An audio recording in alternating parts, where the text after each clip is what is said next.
বিএনপির কেরা উঠিছে। কেরা মানে কি আমরা জিজ্ঞান না। ইলিয়াসের একটা ভিডিও আছে, শাওনের কেরা উঠিছে। আমি দেখি না ভিডিওটা, শুধু থাম্বনেল দেখেছি। তাই কেরা মানে আমি জানি না, কিন্তু কেরা কথাটা খুব পছন্দ হয়েছে। বিএনপির কেরাটা বোঝার জন্য আপনাকে না মেডিকেল সায়েন্স কই। হ্যাঁ, আবার ডরেন না, সেটা খুব সহজ জিনিস। হাঙ্কেরের শরীরে একটা রোগ প্রতিরোধ করার ক্ষমতা আছে। এটার ইংরেজিত কয় ইমিউনিটি। এই ইমিউনিটি আছে জন্যই আমরা এত দূষিত পরিবেশে দূষিত খাবার খাইয়া নিত্যদিন রোগে ভুগি না। শরীরে ছোট ছোট যোদ্ধা কোষ আছে। শরীরে জীবাণু বা ভাইরাস ঢুকলে তারা জয় বাংলা করে দেয়। শুধু জীবাণু বা ভাইরাস না, আরেকজনের কিডনি, চোখের কর্নিয়া, আরেকজনের কলজিয়া আমার শরীরে যদি ট্রান্সপ্লান্ট করে ঢুকে দেয় না, করে তো তাই না? কিডনি নষ্ট হলে লাগিয়ে দেয় না আরেকজনের কিডনি, উনকা তো সেটাও কলে খাইয়া দেয়। ওই যে একজনের কিডনি নষ্ট হলে আরেকজনের কিডনি নিয়ে লেগে দেয় না আরেকজনের শরীরে, এটা কয় ট্রান্সপ্লান্ট আর কি। তো ওই ট্রান্সপ্লান্ট করলে না ওই যোদ্ধা কোষ খাইয়া দেয় কলে, বুঝছাও? ওই যে যেটা ট্রান্সপ্লান্ট করছে, যেটা ঢুকাইছে, সেই জন্য ট্রান্সপ্লান্ট করার পরে মেলা ওষুধ খেতে হয় ওই যোদ্ধা কোষগুলোকে থেমে রাখার জন্যে, চেপে রাখার জন্যে। তো ওই যোদ্ধা কোষের কেরা হইলে নিজের শরীরের উপরে নিজেই ঝাঁপে পড়ে। তার মানে শরীরের এই চামড়া মনে হয় তার নিজের চামড়া না, এটা অন্যের চামড়া। ব্যাস, তাহলে শেষ, শরীরে হবে। এটা ছবি দেখে দেন, দেখেছেন কি বিচ্ছিরি অবস্থা? এটা করলে কোনো শ্বাসের রোগ না, ওই যে কেরা হয়েছে, বুঝছাও? রিউমাটয়েড আর্থ্রাইটিস মানে বাতের মতো আর কি। তো এটাও কেরা, হাত হুত দেখে বুকে যায়, ব্যথা তো আছেই। ছবি দেখান এডিটর সাহেব। তারপরে টাইপ 1 ডায়াবেটিস। ডায়াবেটিস করে দুই ধরনের, টাইপ 1 আর টাইপ 2।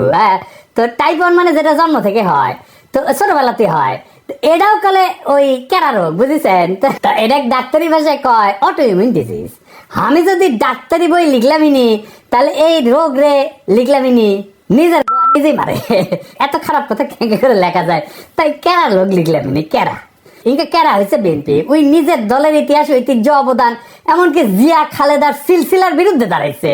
কেমনে দাঁড়াইছে আসেন দেখি।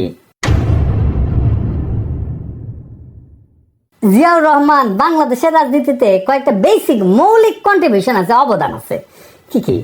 1 নাম্বার, তিনি বাকশালী শাসন থেকে গণতান্ত্রিক ব্যবস্থা উত্তরণ ঘটাইছিলেন।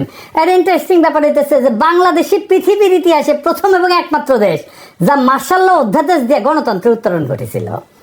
আমরা এই প্রসঙ্গে পরে আসবো, কারণ বিএনপির কর্মীদের জানা উচিত যে তাদের নেতারা দলের আদর্শ, নীতি, উদ্দেশ্যের সাথে কি বিপুল প্রতারণা কইরা দলটারে ধ্বংস করিচ্ছে। 2 নাম্বার, জিয়াই বাংলাদেশের নাগরিকদের প্রথম পলিটিক্যাল আইডেন্টিটি দিচ্ছেন। পলিটিক্যাল আইডেন্টিটি খুব গুরুত্বপূর্ণ একটা জাতির জন্য, একটা দেশের জন্য, রাজনৈতিক জনগোষ্ঠী হিসেবে গড়ে ওঠার জন্য। আমার জনগণ কোথায়? ভারতীয় জনগণের চাইতে আলাদা। আমরা কিভাবে পশ্চিমবঙ্গের বাংলাভাষী বাঙালির চাইতে আলাদা, এইটা 72-এর সংবিধানে ছিল না। এটা জিয়ার খুবই মৌলিক কন্ট্রিবিউশন। 72-এর সংবিধানে আমরা বাঙালি জাতি, বাংলাদেশের সকল নাগরিকের জাতিসত্তা বাঙালি। আমরা কি সবাই বাঙালি? ইন্ডিয়া মুক্তিযুদ্ধের সময় পোস্টার করে দিয়েছিল যে বাংলার হিন্দু, বাংলার বৌদ্ধ, বাংলার খ্রিস্টান, বাংলার মুসলমান, আমরা সবাই বাঙালি না। আমরা সবাই বাঙালি না। বাংলাদেশের স্বীকৃত 50টা নৃগোষ্ঠী আছে: চাকমা, মারমা, সাঁওতাল, গারো, ত্রিপুরা, বম, মুড়ো, হাজং, খাসিয়া, আছে না? আমাদের এই ছোট দেশে 47টা ভাষা আছে, কি বিপুল বৈশিষ্ট্য আছে। সবাইকে আপনি বাদ দিয়ে দিবেন বাঙালি কয়া?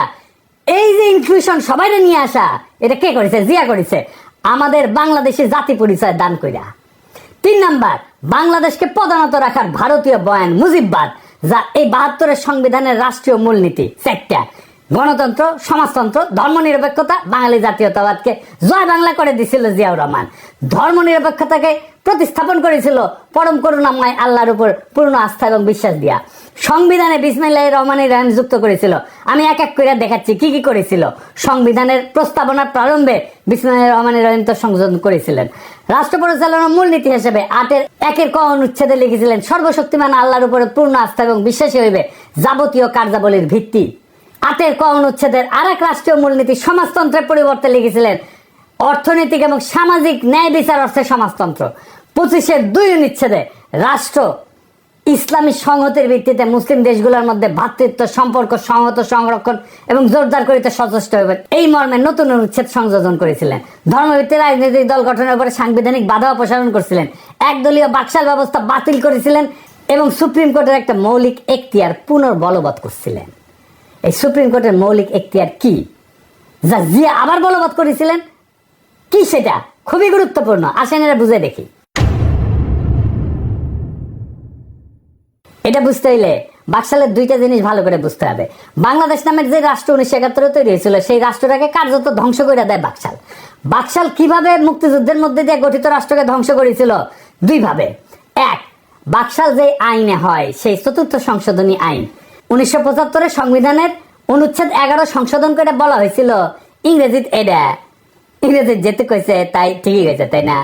এটা বাংলা করলে দাঁড়ায়, সংশোধনের আগে সংবিধানের অনুচ্ছেদে 11তে লেখা ছিল যে প্রশাসনের সর্বস্তরে জনগণের নির্বাচিত প্রতিনিধিদের মাধ্যমে জনগণের অংশগ্রহণের কথা বলা ছিল।